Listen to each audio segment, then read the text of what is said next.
Let's break down the rear leg roundhouse kick. Let's take a look at the standard speed first.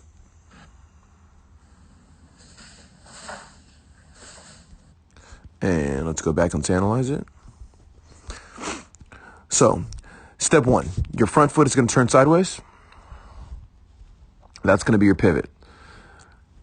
Let's take a look at that. There's that pivot. And as he extends his leg, he's going to pivot even more.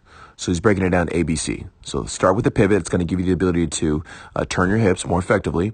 Then he's going to chamber that right knee up. And you want to make sure when you chamber, you can see he's continued to pivot that support leg over. So take a look at the support leg. He's continued to kind of pivot that over. There you go. And then when you chamber that right knee, you want to make sure you get it parallel to the ground. Right there.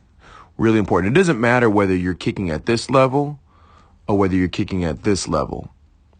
It's still going to start in a parallel position, right? So it's going to be, the height of the kick is going to be determined by your flexibility and your ability to open up your hips in this direction. So he's got his chamber there. Now from there, he's going to extend his leg towards his target with a snap and a stick. Really, really important that you snap and stick this kick. So that means full extension of the leg right there. And then you want to make sure that your support leg is also relatively straight. He's got his back foot pivoted, all right? And he's pointing his toes when he makes impact with the surface area. So watch how he sticks it, and his toes, let's zoom in right here, and his toes are pointed. Right there, that's called plantar flexion of the ankle. And then he recoils at the highest point. Again, there's that parallel angle again. And then he's going to bring it back down to a starting position. Let's take a look at it from a secondary angle. Let's watch it regular speed first. And let's go back. And let's analyze it. So he starts on a guard stance. Step one is this front foot is going to pivot. It's going to turn sideways. Step two, he's going to turn his hips completely sideways to his target, and you want to make sure you get everything lined up.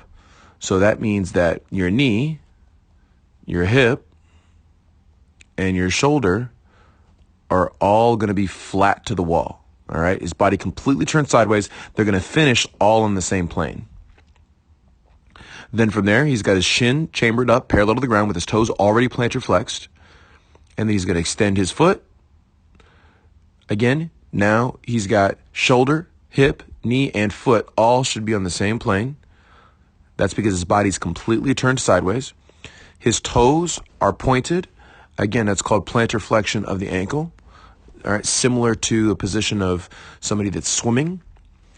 Snap and stick or kick. That means speed is a snap. Stick means hold it in position for a half second to a second or even longer if you're trying to make it more impressive.